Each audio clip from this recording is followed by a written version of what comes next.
Well, hello all, it's me. For those of you who've been following me on Twitter, you know that for the last few weeks, I've been back in the lovely state of Virginia, seeing a lot of my really good old gaming friends. I guess we're old in age and old in longtime friends, and having a great time play testing Steve Key's and myself's game of Enlightened. Played a ton of games. I played a ton of Enlightened. I ran it for a lot of people, but I played a ton of other games as well. And that's something that I think, as I've expressed to you, is really excellent. Nothing better in the world than playing games with your good friends. And unfortunately, I never get the opportunity to play with my good friends as much as I would like, because unfortunately, most of us are spread all over the United States and in some places even the other parts of the world. And it's tough to get together and game when everyone's distant. But in this case, we had a nice cadre of groups of friends who have gotten together. We spent lots of time playing both Enlightened, which everyone seemed to like, and other board games from the bygone eras. Now, those who've seen some of the pictures, there's some tremendous games and some great things out there. My friend Don and his wife Maria have created what I sort of call the Library of Alexander of game playing. And he has an incredible game room. Those who've seen the pictures can testify to that. Some have seen the game boards and the like. He's worked for decades to produce one of the greatest collections of vintage board games around, and miniature games and game painted miniatures and the like. And it was really great to see a lot of games back there. Certain ones like Stargard, which is very interesting, a game that I cut my teeth on back in the mid-70s with Don and some other friends, which is a space battle, army battle, and space fleet battle game put out by John McEwen. It's still available. I mean, it's in its 7th or maybe 8th edition. They still produce the miniatures in very much the same style that they were produced back in the 70s. So it's a very cool way to look at the way vintage gaming was played. They've improved the rules. Things have all been modified and the like, but the game still plays very much like we played it on our sand table back in the city of Carson, back in the mid-70s. We were all going to college and using our weekends to play all kinds of different games, both role-playing, board games, and of course, in the case of Stargard, miniature games. Wonderful to see.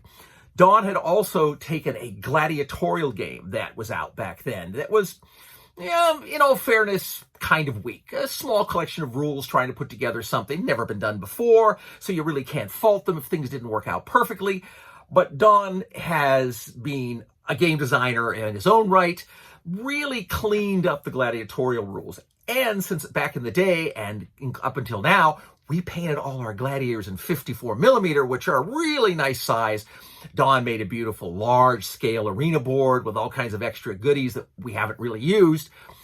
And we played his version, and it was really excellent. His changes and modifications and cleaning up the rules that existed back in the day have made a really totally great way to play man-to-man gladiatorial combat. Fast, fun, interesting. You got to see a lot of the different styles, and it really brings that to life. It's nice. Plus, he has a huge blown-up version of Circus Maximus, which is also very cool because you get to play at a much larger scale with something really big. And he always alludes to the fact that he has 54 millimeter chariots, and someday he's going to build this for 54 millimeter, which I would love to see. And maybe someday we'll see it. I've seen 15s. I've even seen 25 millimeter. 54, it would be stunning. But again, time passes on, and obviously there's so many more new things out there. And as I sit there in front of his fabulous game collection, I look at it and say, wow, I see 50 games here I want to play. The problem is that 50th game has 49 games above it that I want to play. I don't know how I'll ever get to it. But we did a lot of dragging out old games and playing them, and new games and playing them. And it really made for a great experience. That plus, scores of people I was able to teach how to play the Enlightened game, and the great feedback I got, some ideas on making some changes and stuff. And with the beta version about to come out on itch.io for us, we're really excited that I think it's gotten to that point that is both wondrous and terrifying at the same time. We're damn near complete. I think the game really plays the way I had hoped it would. It's doing a lot of great things. We've been able to clean up with the assistance of lots of people who have play tested and fed back information to us. any of the things that we think are flaws. Now it's a matter of putting down more examples, making the understanding of the basics, who don't necessarily have Jim Murphy with them to show them how to play. But the game has been good. And the idea that being a custom game, the excitement level of both new and veteran players on the fact that when they get Enlightened, they get to realize that they get to build something that's totally unique for their character. And the idea that the variable amounts of power don't really matter, and levels really only matter to determine how powerful you are, thusly sort of a piece of information for the DM. Now, the other thing I wanted to talk about with this and the meat and potatoes that affects all tabletop RPG games is how I feel that we are in a position now, at least that people who are closer to my age and are busy and have busy lives, not college students who have lots of time like I used to have and would play all weekend. I think the large dungeon crawl adventures have gone the way of the dodo. If they haven't, they're going there. And I would say that because playing a lot of the living games from 3rd edition forward at conventions and alike, I found that, they had a formulation of a little bit of role-playing, a little bit of backstory, 3 encounters going up to a crescendo encounter, and they tried to squeeze all of this in 3 hours. Now, in any of the D&D versions that I had played, it really was very difficult, on to impossible, and I think I've mentioned that before. You just can't do it, so much gets lost in the translation. In my game, I had this very elaborate adventure from my Albion campaign where the adventurers break into a Fomorian prison, some high-level thing long since left in ruin, still guards that are long since dead, animated to keep out everyone to protect whatever horrible thing is in this prison that the Fomorians wanted to keep people out. The party sort of maneuvers through multiple battles, lots of kind of dungeon crawly type thing where there's lots of rooms with lots of interesting things in them, cracks and things leading to stories that there might be something very powerful in here that's destroying the floors and walls, or some calamity has come by. Hard to imagine. But this went on for kind of like hours and hours of the role-playing. The battles themselves in Enlightened go very quickly. Once the players understand the system and know how their characters work, it really is very smooth and very fast. But the role-playing still is the role-playing. Now, I want to express this story, and a couple of my players were just hanging on the story, loved the idea, thought it was really great. They loved all the color. When I came back and explained it to my wife, she thought, wow, that has got to be the most incredible piece of color you had at the end, and where does it go? And she wanted to, see what was going to happen in the future. And a couple of the players were just kind of didn't care. Now, their characters didn't maybe have a lot of influence. They were fighter types. They wanted to get in there and swing swords and bash with shields and get into the battles. And, a lot of storytelling and things for the rogues and the wizards to sort of study and ways to open secret doors.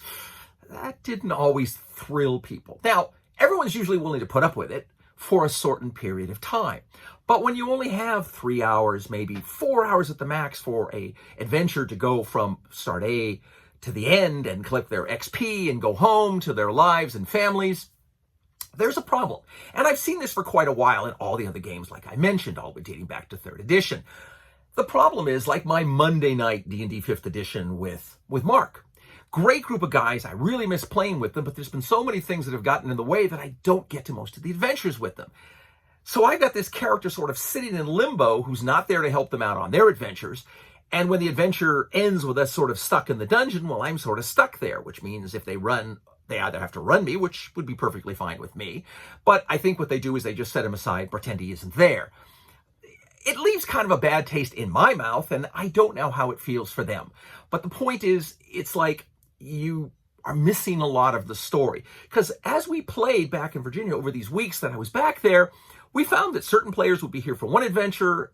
We'd have an adventure 2 days later with the same group, going on to experience what we had built upon, and they were not available.